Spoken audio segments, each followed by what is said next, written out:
Nice. Hello, everyone. It really is great to be here.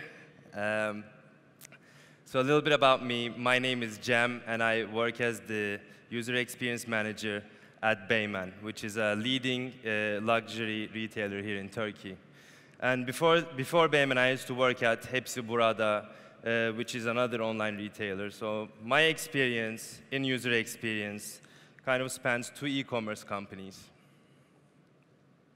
And what I want to talk to you today about is practicing UX in a corporate environment. Kind of try to go for a catchy title there. So I'll say that UX is still pretty new, and it's still growing. And I know that when you see this, some of you might argue and say that the field has been out there for a really long time now. And you're right.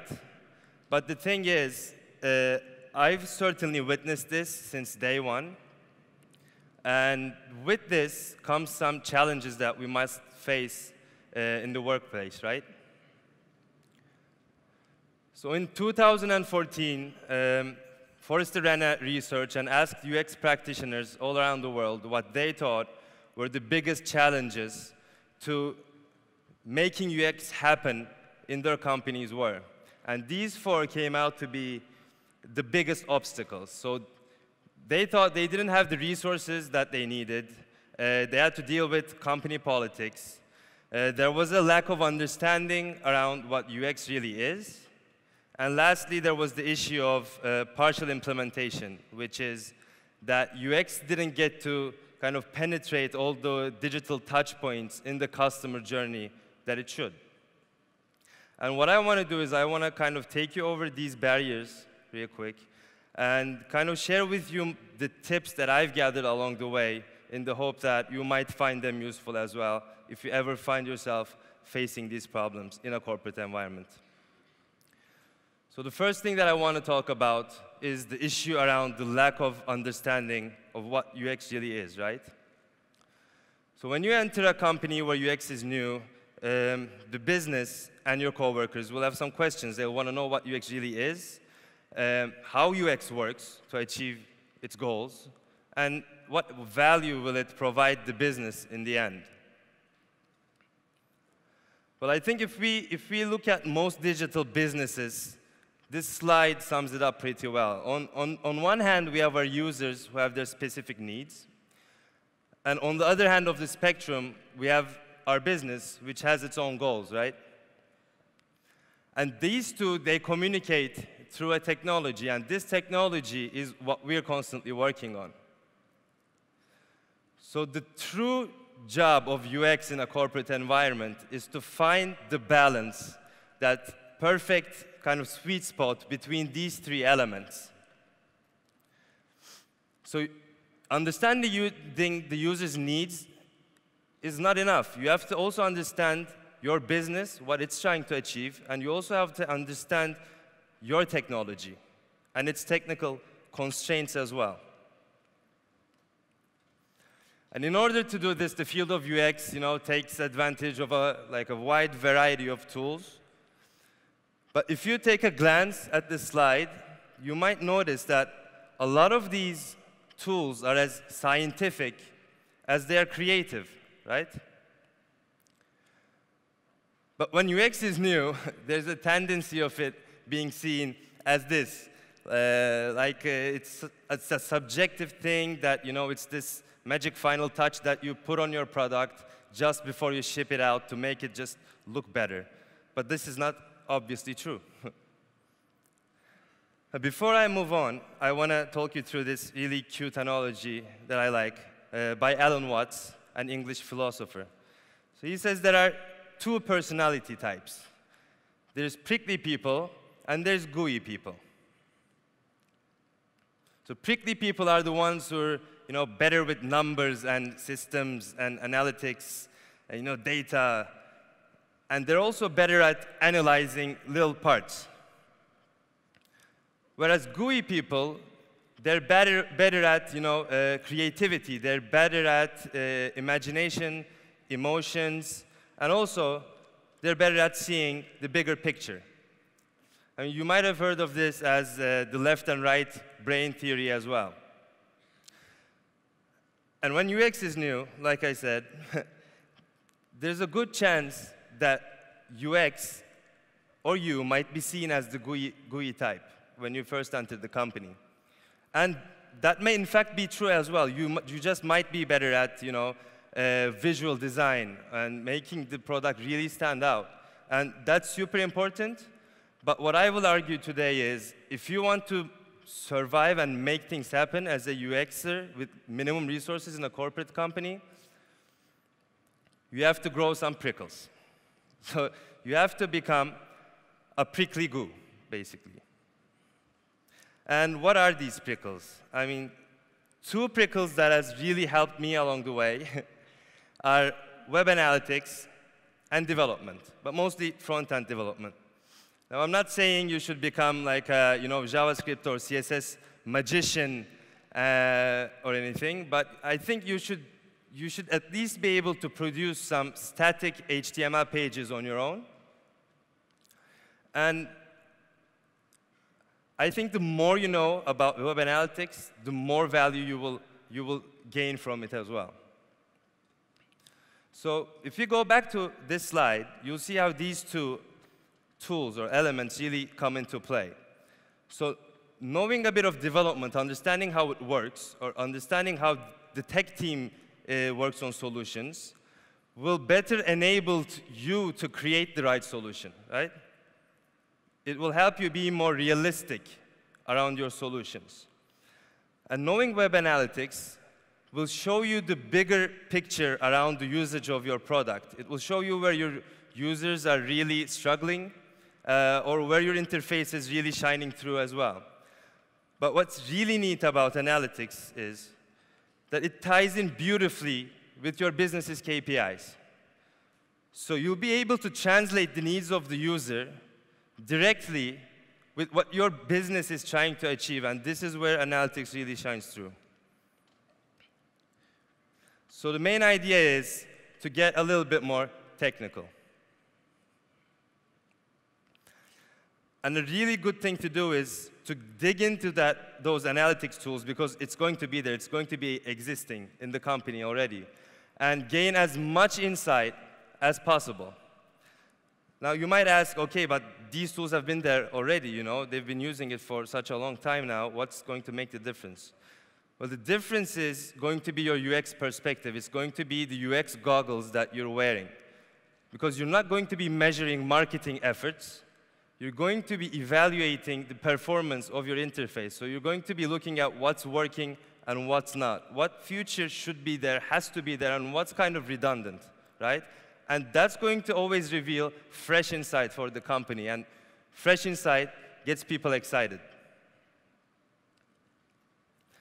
So if we kind of get more technical, we're into analytics and we know a bit about development now, we're going to start to learn to speak a new language. We're going to be backing up our ideas differently. We're going to be learning to speak prickly goo, a language I just made up for this presentation. And if you're speaking prickly goo, you're going to be having an easier time gaining the trust of these two divisions. When you're talking to developers, you'll be communicating to them in your own language, and it's going to be a lot less risky for them to hand over this duty of making design decisions towards you. And they'll gladly do so, because now they'll know that you'll provide the right solutions and you won't provide such a risk to them anymore. And when you're talking to business, they'll know that you're working for the same thing now, because you're actually tying the data of user needs with the business's goals. And once you start speaking prickly goo, hopefully something else is going to happen as well. You're going to be using all these insights and data when you're making your rhetoric around design.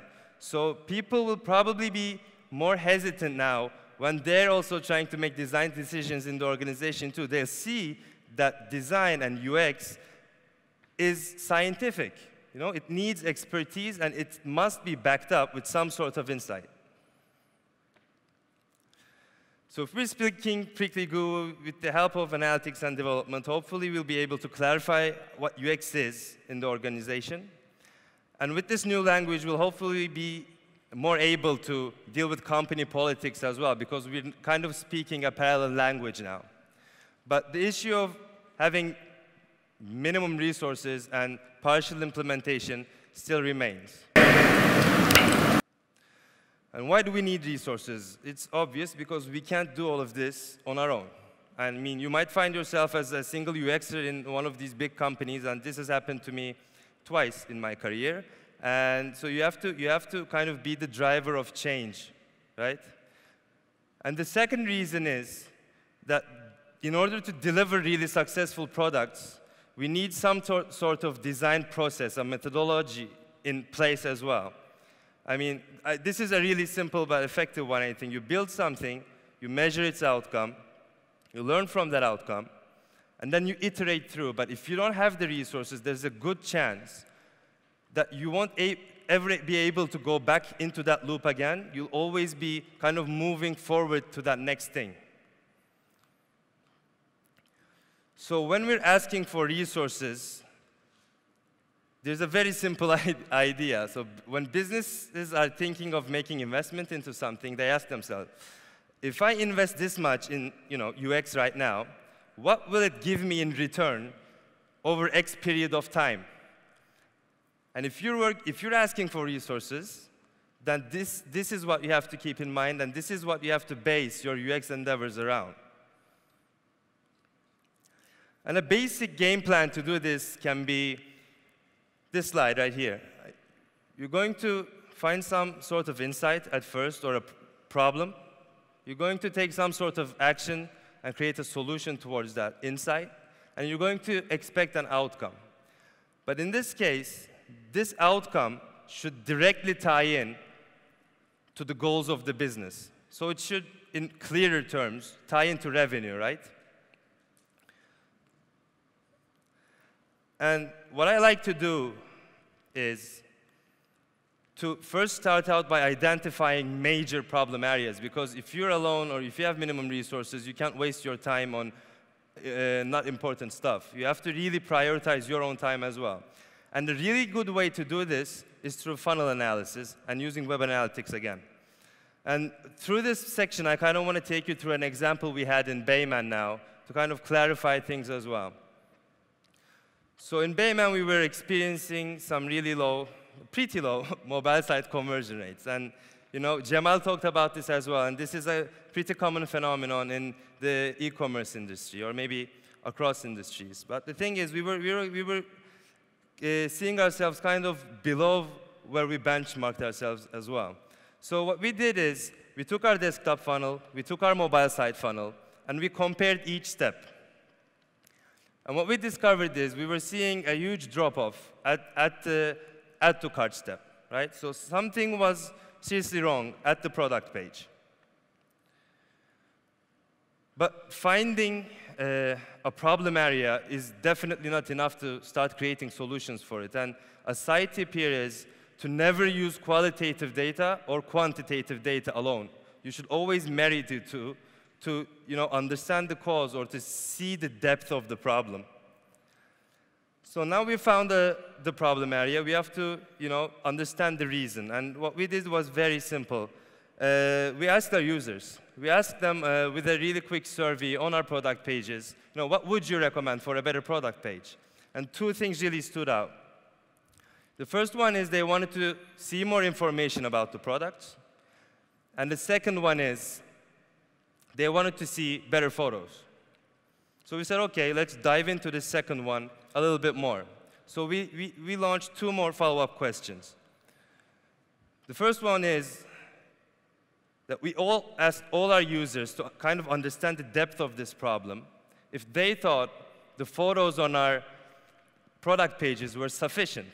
And what came out is that one out of every 5 people or users thought that these photos weren't sufficient. So you can say, even if this user is on the product page, is kind of interested in this product, feels like he or she wants to buy it, there's a chance that they won't go through with it because the photo isn't sufficient. Then we ask the golden question. OK, you hate the photos, but what would you recommend for better photos? And one thing came as the clear winner here. They wanted to really zoom in on the product. They wanted to see the details. They wanted to see the material, almost as if they're in the store, to be able to touch it, you know? But as you know, asking users are one thing, but watching them interact with your product is another. So as a last step, we also ran some usability tests and kind of focused on the product pages. And I want to show you a little video around that to show you what came up. Bakalım bu neymiş.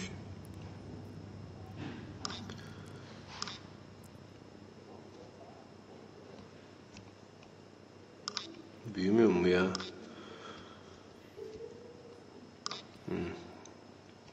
Büyümemesi kötü mü? Şunlar niye büyümüyor mesela? Saçma mı biraz?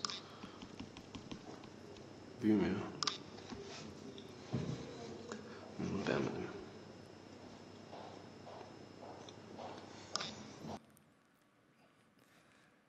Yeah, so I kind of know what you're thinking. OK, we didn't have the zoom functionality, right? That's a no-brainer. And you're right. And we talked about this before. We knew we wanted the zoom functionality in there, and we'd all agreed on it. But the thing is, if you don't have all these insights, if you don't see the depth of the problem, you never will be able to see the urgency that this, or the prioritization that this future needs. And this is why all these insights are critical. So we found a drop-off area, major problem. We kind of know one reason why it might be happening. Now we have to create a solution towards it. And in our case, it was a really simple one. We just added the zoom functionality in there. But a point I want to make is, if you kind of invested a little more into that development side of things that I was talking about earlier, then you might be able to provide solutions like this on your own. And that really changes everything.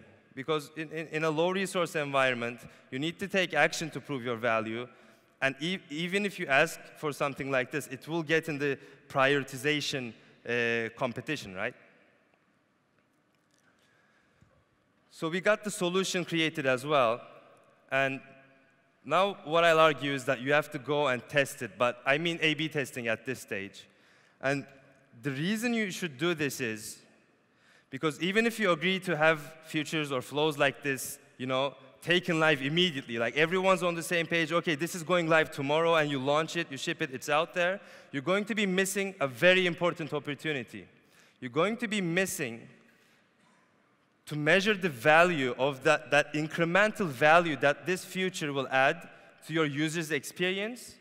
But even more importantly, in our case, you're going to be missing the incremental value that it will add to your business, right? So we did justice, and we launched this feature. 50% of our users didn't have Zoom, and 50 had it. And we saw an uplift of 6% on our add-to-cart step. Now, this number may not seem so big at first glance, but the thing is, they really translate into huge amounts of revenue over time. So if you can kind of manage to get to this stage, then you will have a very strong statement when talking to business and when asking for resources. And it might be something like this. We were observing a really big drop-off at our product pages. We identified one issue around it, created one hypothesis and solution, and we tested that out. And we saw a 6% uplift on this page. If we take this live today, we're going to make $100 million more of revenue this year, right? So now you're talking business. But a side note, kind of a bummer, you should also watch out for managing expectations, because these numbers have a tendency not to go so well once they go live. So a good rule of thumb is to maybe split that into two and take that instead. And lastly, but again, very important, you should also publicize your wins. Now, when I say this, some of you might feel a little uncomfortable about it as well, But your mission is not towards yourself. It's not towards your personal gain. Your mission is towards increasing awareness around user experience itself in your company. So this is a must. Otherwise, things might get neglected or, people forget, basically.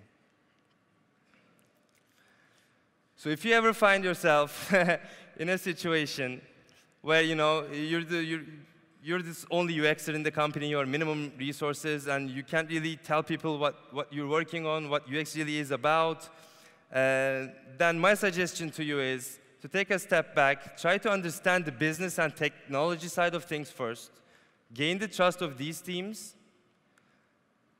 and through adapting analytics and development methodologies yourself, get better at communicating with these teams. And if you do, perhaps you'll be able to get to a stage where you can translate user experience actions into direct business value, into direct revenue. And if you do, hopefully your business will also reward you. And that's all. Thank you. I think I'm exactly on time, so if you have questions, feel free to catch me in the hallway. Thanks again.